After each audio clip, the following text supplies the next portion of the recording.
சிவகாசி மாநகராட்சி மாமன்ற கூட்டத்தில் தேசிய கீதம் அவமதிக்கப்பட்டதாக பாஜக மாமன்ற உறுப்பினர் எதிர்ப்பு தெரிவிக்க அருகில் இருந்த காங்கிரஸ் மாமன்ற உறுப்பினர் அதற்கு எதிர்ப்பு தெரிவித்து வாக்குவாதம் செய்ததால் பரபரப்பு ஏற்பட்டது. அது தொடர்பான காட்சிகளை முதலில் பார்க்கலாம்.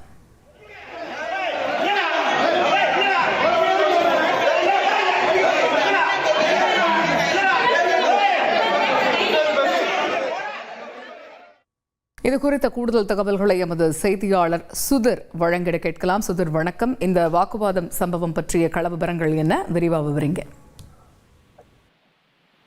மாவட்டம் சிவகாசி மாமன்ற கூட்டம் கடந்த வாரம் 11ஆம் தேதி நடைபெற்றது. கூட்டம் முடிவுல தேசிய கீதம் பாடாமலே முடிச்சிட்டாங்க. இது கூட இன்னைக்கு நடந்த அவசர கூட்டத்துல பாஜக மாமன்ற உறுப்பினர் குமரி பாஸ்கர் என்பவர் கையில் பதாகைகள் ஏந்தி அதுக்கு எதிர்ப்பு தெரிவித்து அது கையில பதாகை ஏந்தி நின்றுருந்தாரு. அப்ப அருகில் இருந்த காங்கிரஸ் மாமன்ற உறுப்பினர் ரவிசங்கர் என்பவர் அதற்கு எதிர்ப்பு தெரிவித்து வாக்குவாதம் செய்யப்பட்டாங்க. அப்போது கைகலப்பு அவங்க 2 பேருக்கும் இடையே கைகலப்பு நிலவியது.